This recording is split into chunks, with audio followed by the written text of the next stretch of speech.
बड़ा long question, कैसे याद होगा? अस्सलामुअलैकुम and welcome back to my channel Irhaz notes hub. आज 10 क्लास की बायो को डिस्कस कर लेते हैं, जिसका चैप्टर नंबर 1 है human digestive system.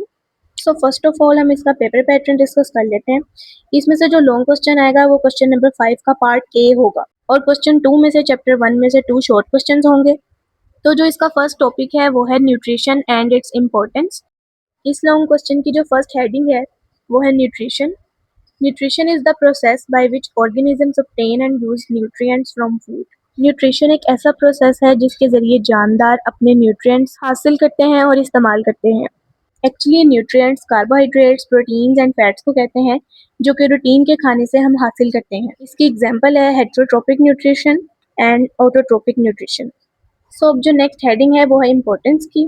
Nutrition is important for growth, energy, body repair and staying healthy. मतलब न्यूट्रिशन ग्रोथ और एनर्जी के लिए इम्पोर्टेंट है, बॉडी रिपेयर करती है और हमें सेहतमंद रखती है। अब नेक्स्ट इसकी टाइप्स हैं। Nutrition is of two types. Nutrition दो टाइप्स की होती है, autotrophic nutrition and heterotrophic nutrition. Autotrophic nutrition, autotrophic nutrition is a mode of nutrition in which organisms produce their own food from inorganic substances using light or chemical energy. Autotrophic nutrition nutrition का वो तरीका है जिसमें जानदार अपना खाना खुद inorganic substances यानी बेजान चीज़ों से बनाते हैं। वो अपना खाना बनाने के लिए रोशनी या केमिकल एनर्जी का इस्तेमाल करते हैं, for example green plants. Next heading है हेटरोट्रोपिक न्यूट्रिशन की। Heterotrophic nutrition is a mode of nutrition in which organisms obtain their food by consuming other organisms or organic matter. Heterotrophic nutrition nutrition का वो तरीका है जिसमें जानदार अपनी खुराक खुद नहीं बनाते बल्कि दूसरे जानदारों से हासिल करते हैं।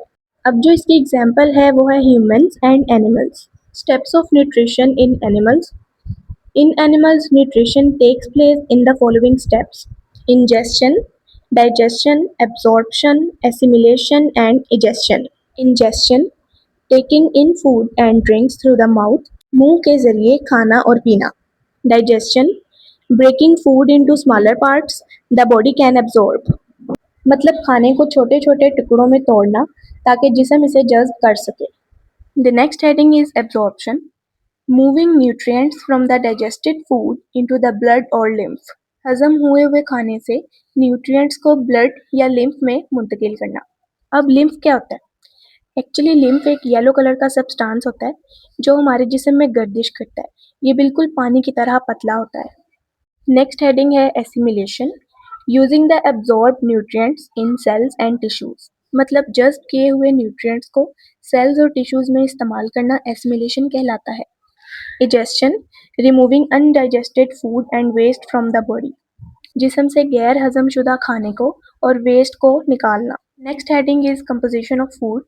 The food we eat consist of polymers, i.e. Large molecules like carbohydrates, proteins and fats. जो खाना हम खाते हैं वो पॉलीमर्स यानी बड़े मोलिक्यूल्स पर मुश्तमिल होता है.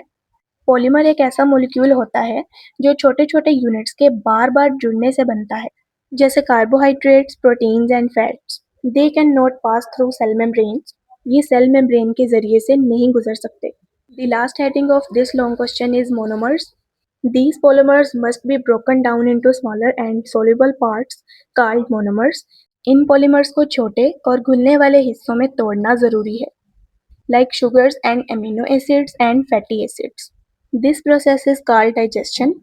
इस अमल को हजम करना कहते हैं. These small molecules can enter the cells. ये छोटे मोलिक्यूल्स सेल्स में दाखिल हो सकते हैं. तो यहाँ पर आकर हमारा लॉन्ग क्वेश्चन कंप्लीट हो जाता है. आई एम 110% श्योर कि आपको यूट्यूब पर लेक्चर देने वाले और समझाने वाले तो बहुत होंगे, लेकिन इस तरह से हेडिंग बना के देने वाला कोई नहीं होगा. तो आप लोग अब अपनी टेंशन को ख़त्म करें और खुद हेडिंग्स के पीछे दिमाग खपाने से बचें. I am here to solve your problems, so kindly trust me and my channel. लेकिन बदले में मुझे सिर्फ आपकी सपोर्ट चाहिए. अगर आप लोग इस तरह की और वीडियोस चाहते हैं so kindly like and subscribe my channel. अल्लाह हाफिज़.